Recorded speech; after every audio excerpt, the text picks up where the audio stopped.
Pada Sabtu 4 Januari 2025 mendatang, akan dilakukan pemadaman pengaliran air bersih di sejumlah titik di Kecamatan Sako, Palembang.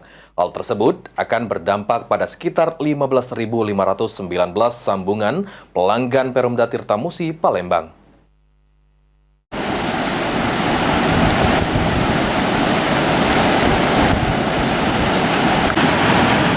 Pihak Perumda Tirtamusi pada Sabtu 4 Januari 2025 akan melakukan pemadaman sementara pengaliran air bersih ke pelanggan di sejumlah titik di Kecamatan Sako, Palembang.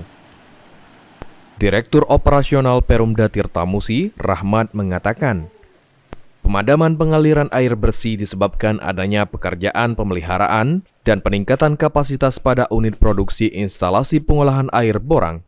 Pengerjaan akan dimulai pada pukul 09.00 waktu Indonesia Barat dengan estimasi pelaksanaan sekitar 10 jam.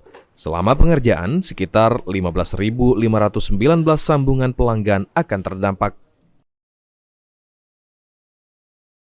Untuk wilayah pelayanan IPA Borang, di mana ada 15.159 pelanggan yang akan terganggu selama 8 jam sampai 10 jam pengaliran.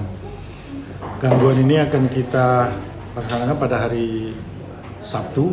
Kita mulai dari jam 9 pagi sampai selesai, lebih kurang waktu pelaksanaan 10 jam.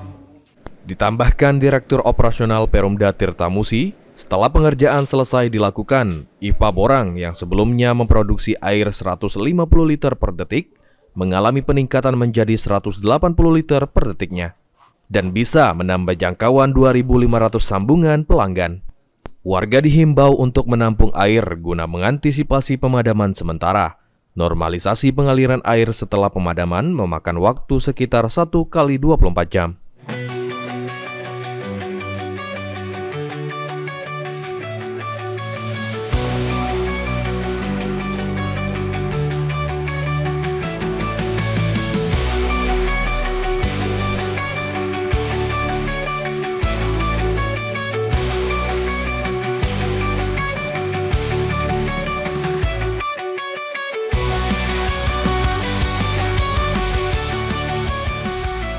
Sandi Pratama, PAL TV.